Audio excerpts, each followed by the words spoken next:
Feeling unheard is the #1 relationship killer. You notice it first in small ways. A pause in conversation that stretches longer than it should. You tell a story, and the nods come late. Hesitant, almost out of rhythm with your words. Maybe your eyes catch a glance at a phone.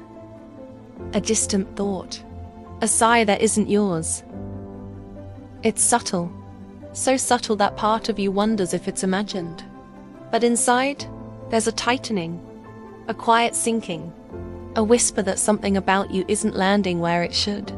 You shrink slightly, the edges of your voice retreating, testing if space will make it safer. You've done this before, dozens of times, in different relationships, with friends, partners, even family. That feeling lingers long after the words have faded. Most people would look at that retreat and think it's shyness, insecurity, a mood swing. They might suggest you speak up louder, or not take it personally. But it isn't that simple. It isn't a flaw in your voice or your presence. What you're doing isn't wrong. It's a pattern, quietly practiced, honed by repeated experiences where speaking up felt like noise lost in the wind. Over time, your nervous system learned to conserve itself, to step back when it senses that the world is only half listening. It's a strategy that has kept you intact more times than you can count. What you're feeling, the tension, the retreat, the almost imperceptible shrinking, is deeply connected to the way relationships actually break down.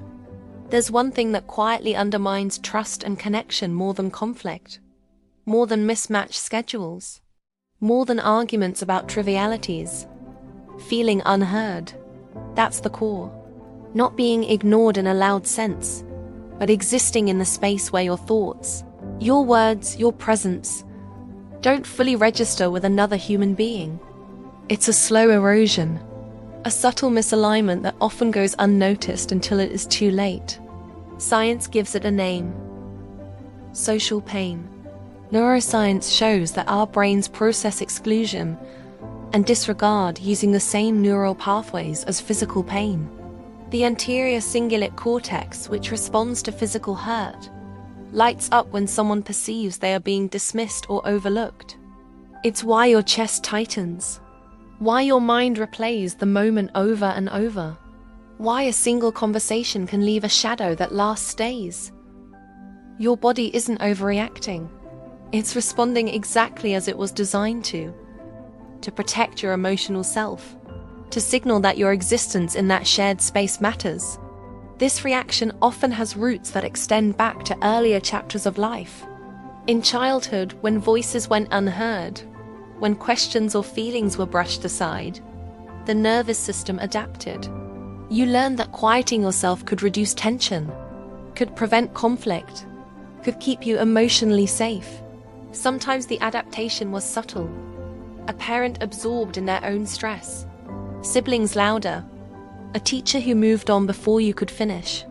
These repeated experiences shaped a nervous system that learned to be safe is to be measured, to step back, to conserve words when they feel like they will fall into empty space. It's important to note that this isn't better or worse than other strategies. Some people learn to push harder, to assert constantly, to flood conversations with words. Some retreated entirely, becoming invisible. You found a middle path, a careful presence, one that is sensitive to cues, protective of energy. It's a valid adaptation, a nervous system doing its job. Judging it or comparing it to others misses the point. Each response carries its own strengths and its own quiet costs. The paradox is subtle. Being attuned in this way makes you highly sensitive to the emotional currents of others. You notice tension, hesitancy, micro-expressions.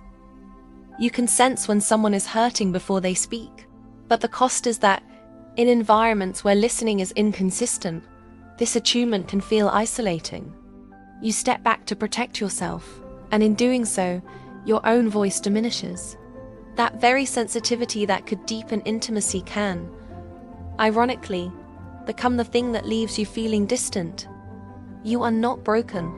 You are not fragile in ways that others might suggest. Your nervous system learned to protect, and it continues to do so. Your experiences are understandable. That quiet tightening in your chest when you feel unheard is evidence of your humanity, not of deficiency.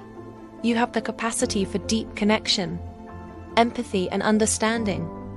You've built it into your nervous system, into your very way of being in the world. Recognizing this isn't a prescription. It's acknowledgement. It's a way to see your own patterns with clarity and tenderness. There is more beneath the surface. Layers of emotional history, adaptive strategies, unseen sensitivity that shapes how you engage with others. Awareness alone can shift how these experiences manifest, how your presence is felt, how your voice lands. And while there is no single fix, each insight opens space to be seen more fully, to feel present even when the world isn't fully listening. Quiet understanding, more than any action, often marks the beginning of a new relationship with yourself, and with those who will truly hear you.